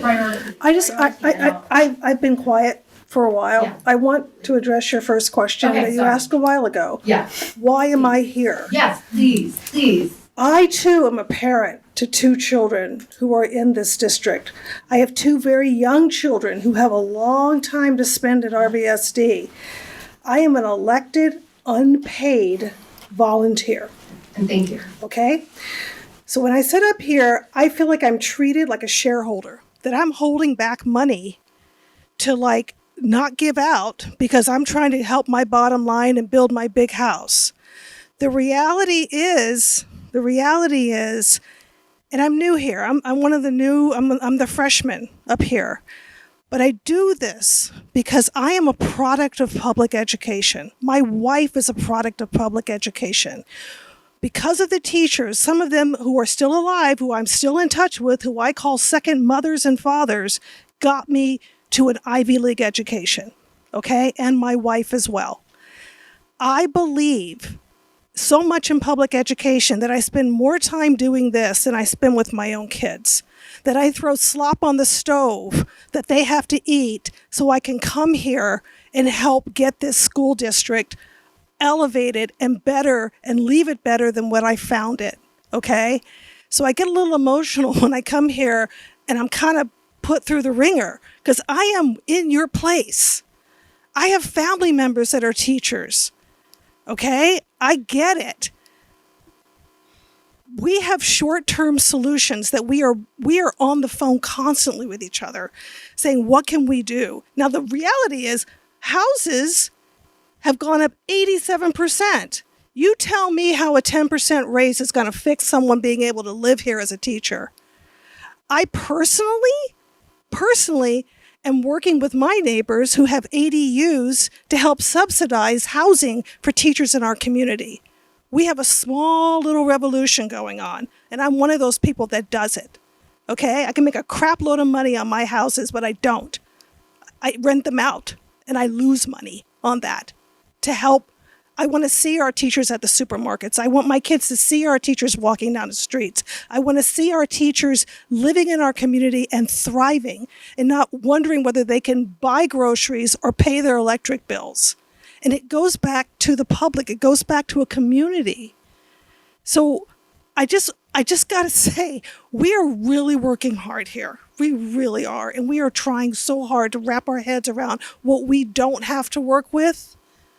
When the Sacramento tells us that the COLA is 2.0%, we've talked about changing the policy. We are doing all of these things. We are working on a parcel tax. Okay, these are the short-term things. We're trying to figure out how do we get more money donated? My kids, I don't want my kids to face cutting programs. I want my kid to have zero. I want my kid to have music. Okay? I want my kid to have art. I have a little artist, right? So I want us to step back a little bit and realize that we're in this together, okay? He's a parent as well. We are eating what we cook, and I don't like the taste of shit, okay? So you gotta I'm just asking for you to realize why we're here. Right, we're here. I don't see my kids a lot because I believe in what we have to do here, okay? So that's my 2 cents. Thank you, Chris. Thank you. Just add on top of that, because I think we all are here for the common reason.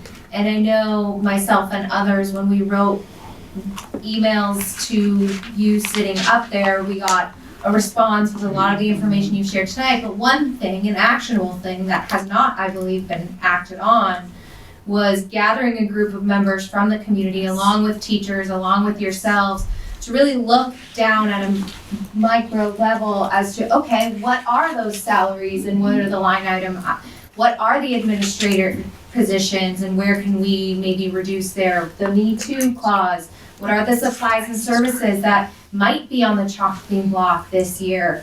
Has that been pulled together? Is there a plan to pull that together? Because I know that there would be a massive amount of people who want to be at that table. Not everybody can be there, but I think you can get representation from every single school campus, committee, etc. And I think we should be looking at those details now. Guys, we have 2 months left in the school year. And if we're not going to do the act on those things sooner rather than later, I think the big things we've talked about are all great. Save it for another time. Let's look at the nitty gritty and see what we can do now under the couch cushion to get more. Maybe it's not all, but to get more. So you're saying to create a think tank where we actually look at the financials collectively? That's what you're hoping to do. And start looking at where we can cut the fat. You're saying that. Show us the detail. Let us provide all of our shared expertise to provide guidance along with you and the people who were behind it day in and day out, including the teachers. So I've been accumulating a list of people who are volunteering, and we're kind of waiting until we got to the point where we were ready to go out with that. We were hoping to focus more on the revenue side, but that is a longer term proposition, and I understand that we need to look for stuff now. I know that a lot of the stuff that we could cut, because I've been talking with Chris and Marcy about that, a lot of the things that we could cut, the fat that you're talking about trimming, it doesn't amount to a whole lot of percentage of an increase. But I understand that anything is better than nothing. But I do have a list. We are ready to, it's kind of, as soon as we're ready to go, we can start sending out requests like, hey, come together, let us know if this is something you're interested in helping in. I do have a list. I'm keeping track of people. And I'm asking everyone who's emailing me, would you like to help? Because we're going to need a group effort on all of these different pieces. I mean, part of tonight was to start like that we weren't going to, we wanted to start with like, what are the big categories? You got revenue and expenses. Under each of those, you've got fundraising, bonds, parcel taxes, on the revenue side. Under the expense side, starting with those and then getting down to that. So rather than jumping into the details and the weeds of starting with this conversation here tonight, and then obviously continuing on and getting deeper, because at some point then we have to approve a budget, and we approve a 3-year budget. And as we started out, we want to be able to look now into that 3 years rather than doing the annual kind of look. So, yes. And we probably should have done this last year. I think we're, right? Again, why didn't we do this? And community and us, after That's why people are frustrated. Yeah, right. Why didn't we sit down, all right, we got that hammered out for last year's, it's still bizarre, right? How you guys are negotiating for this year's salary this year, all right, once that finished last year, we should have said, great, how do we figure this out, team? We have all these people that care, all these parents, teachers, so we need to capitalize on this. I think we've heard half a dozen times here, we can save money here, but it's not enough, so let's not do it. Yeah. Do it 6 times. Everything helps. I mean, if we're at home, Xfinity is $200 a month, YouTube is $78. Why wouldn't you do that? I mean, it's not going to solve the problem at once, but incremental steps, every penny counts. I don't know if this is reasonable or possible, but are there ways to think outside the box? I hear that there's a big reserve that could potentially be smaller, but we don't want to cut it down for future, right? So could we use that reserve for a temporary increase for teachers contingent upon the parcel tax getting into play within 2 or 3 years, which also gives investment in teachers to get the parcel tax to be voted on. So there's investment in the community to have that be a long-term fund. But is it possible to do a temporary raise? We have given one-time monies out. The problem that the teachers, and I wouldn't like that if I was a teacher, is it doesn't build on your future. It's a one-time.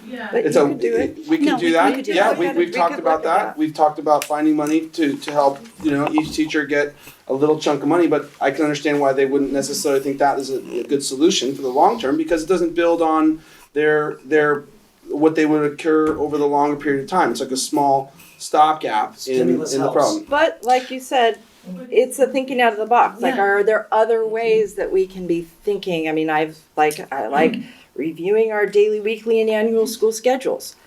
I don't know if that's reasonable, but I've seen some school districts, I think their high schools do AM and PM. I don't know whether that's going to save us any money, but I think this idea of we need to be thinking, we need to do the under the cushion kind of thing, but we also need to open ourselves up to think, are there other ways of maintaining what we do in the core, but maybe in different ways? I don't know.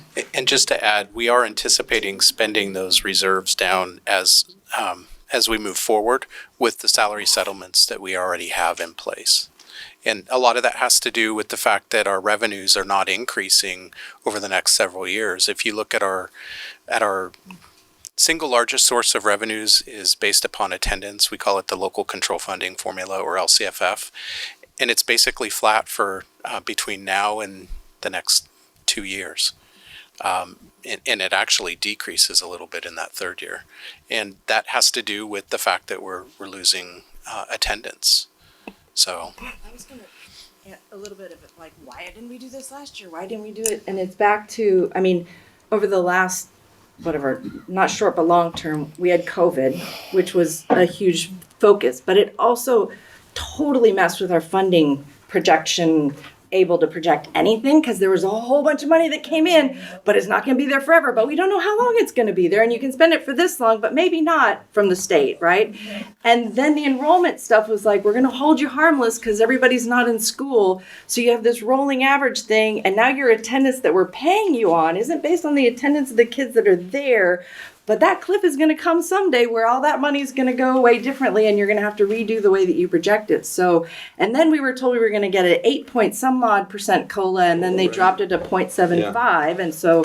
And so I think, at least for me personally, in terms of like why, it's a really good question, Daniel. Like, Shelley, why didn't you say we need to deal with this? It was because there was a lot of other things to pay attention to, document. And I was thinking like, oh well. I'm not quite sure what's going to happen when the COVID money changes, and when is that, you think the state says you're going to have an 8.75 or whatever it was, and then you end up with a 7.2, and it's like, so and in the last, how it's been a tumultuous financial planning era over the last 5 years, and yes, we should have started it earlier. We didn't.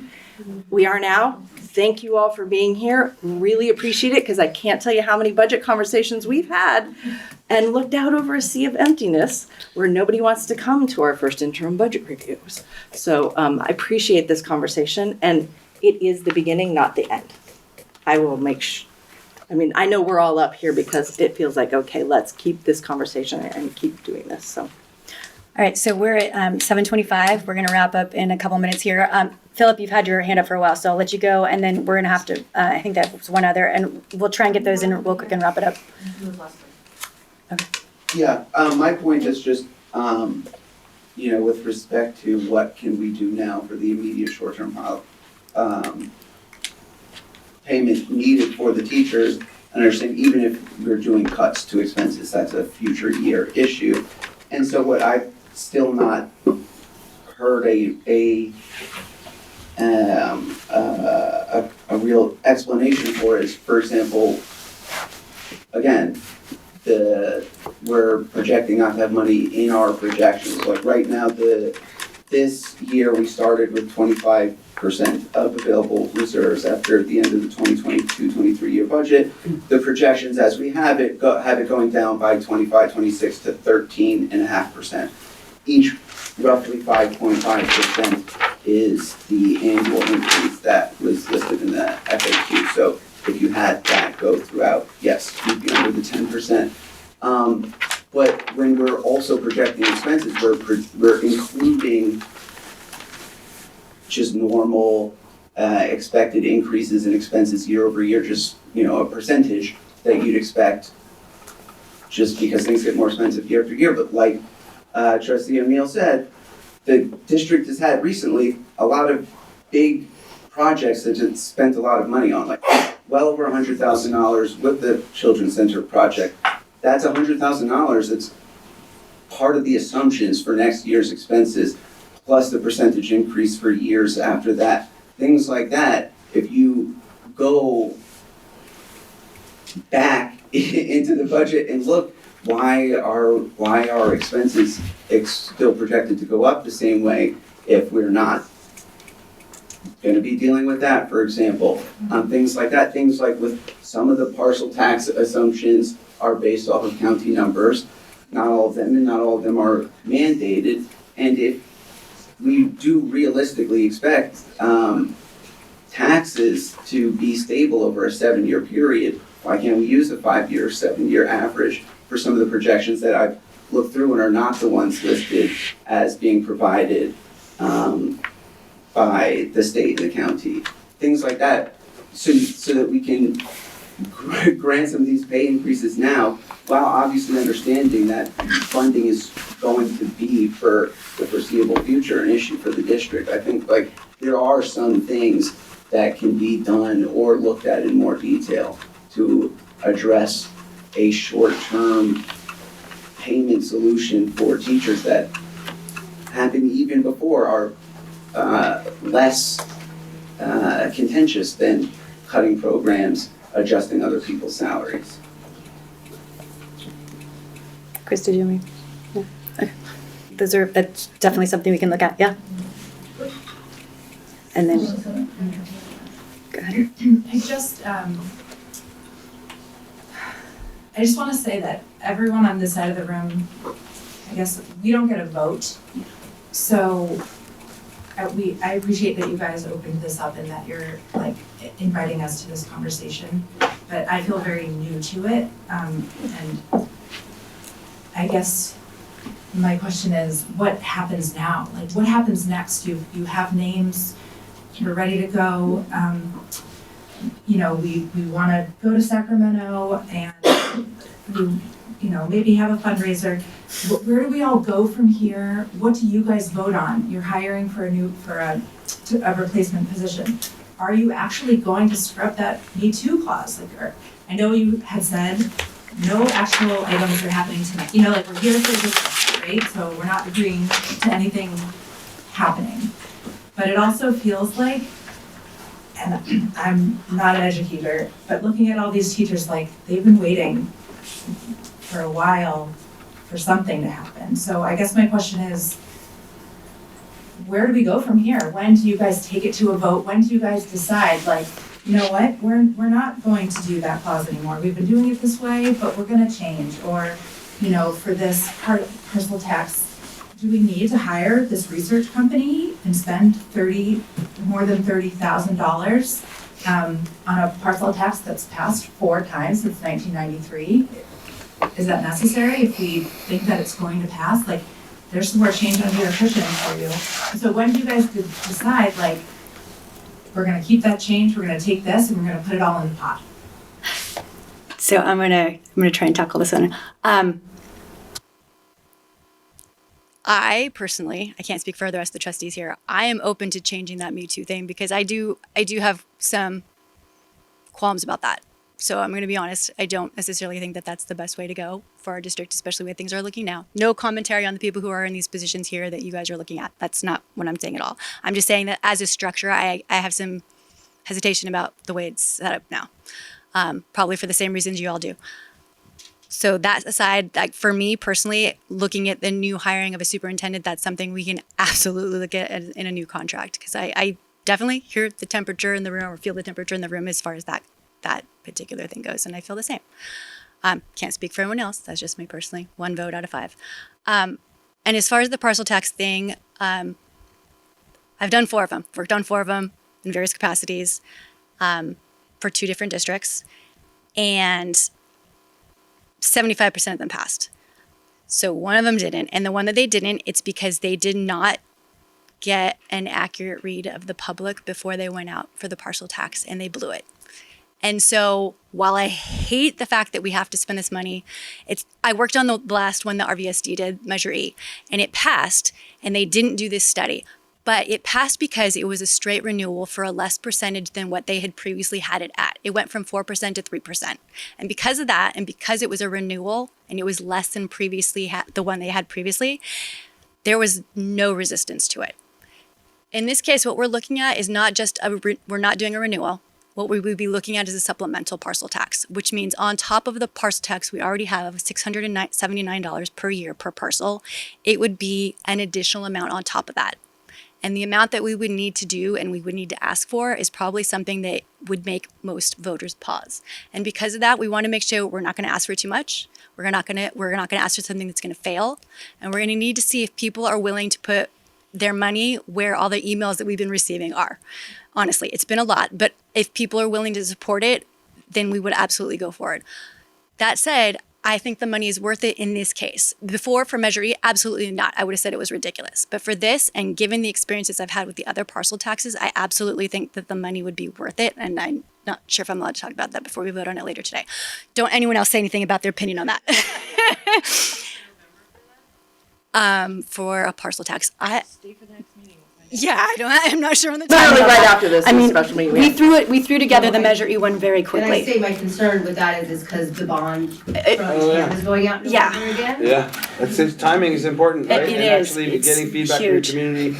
If you want to be successful, you have to. Yeah, we do. We have an agenda item. It is on the next agenda item. Maybe talking to their, or I don't know, like, Nobody leave after this meeting, because we're gonna have And that so- conversation in And so 10 the, minutes. the company that did the research for TAM is the one that we're looking at hiring in our next board meeting shortly. Can I have a process? Yes. Are we wrapping up? Yeah, so it's 7:32, so we. Just one Oh, good. Okay. I just feel like, being a teacher, and I don't want it to be like this, us against you or anything like that. I feel like you guys come to this, at us with this budget, it would be much better if there was a budget committee with teachers, parents, community members, board members, and district administration. If other teachers come to me and they're like, no, we sat in these meetings, these are the numbers, we know it, it would be so much better. And I haven't worked in this district that long, but I have heard that in the past, there has been a budget committee with parents, with teachers, all combined working together, and I feel like that is the better way to go. And that was actually the last thing I was going to say, because the question that she just asked was about the parcel tax, but I'll say that thing. And so I have that list of people. I think budget committee is something Chris and he's mentioned before in a board meeting we've talked about. So I will be sending out emails to everybody who I've got on that list. If you want to add yourself to it, just, give me a piece of paper or something with your email and your name or a phone number or something like that, so I can reach out to you if you're interested in doing something like that. Because I do think that's helpful. We need to have input. I don't want to do this in a vacuum. I don't want to pretend I know what I'm doing for everybody else. And I will say, we have an unnamed person who has almost this unbelievable accounting mind. And we said, will you join the board? Basically. And they're like, no, I don't want to do that. And we're like, we need people with these expertise. We all have our own expertise here, but nothing that would collectively bring a financial lens that collectively has a community lens as well. I think it's a great idea. Yeah, I think a budget, I think it's a great I think idea. having a budget committee would be a good idea, and having working sessions on there, because this forum is great to have conversation. We have our standard board meetings, but working meetings. And the other part of it too is these meetings are open to the public, and we have people coming in at all different entry points who've never looked at a budget, to somebody who's like, I want to get down into the 1,200 line items, and so trying to manage that type of engagement, community engagement, is super hard to facilitate and to manage and be productive. So, yes, exactly. We can do it. You guys can do it. But I think a budget committee and identifying, that's a short term, that's a medium term, that's a long term, all good ideas, but let's parse them out so we can really stay focused on those conversations. So I would say keeping that, and then moving forward with that next step of having that kind of working group meeting, I would support. The biggest advantage with that is it builds trust. Yeah. And if we're talking to each other and you're seeing what you want and your questions are getting answered in real time, and I assure you have nothing to hide. And I assure you, we all have your best interest there. I mean, all of us. It's what we talk about all the time. I know you don't get to hear it. I know you don't see the result because it might not be in the way you need to hear it. But I assure you, this group of people gives a damn. And if we can just open the kimono, so to speak, and show you, here's all the information, let's work on this together, then you can take the information back and also share that. And then we're working as a team. And that's really how we're going to make this work, for sure. All right, so next thing, I will probably be reaching out to the people on the list that I've been keeping for people who want to help. Please, if you are out here and you want to help with the budget committee or with the parcel tax or something else, just give me your information. You can email it to me, or you can write it on a piece of paper here, and we'll collect that here. But I think that's pretty much it. We're going to wrap up for tonight because we're 5 minutes over. And tell the families to hold on. Just hold on. Don't flee. Let's stay together. This is a wonderful district. Tell them to hold on. What about the teachers? Teachers. Yeah. Anyways, I thank you all for coming here tonight. I really appreciate it. Are you going to adjourn? Okay, and it is 7:36, and we are adjourning our special board meeting.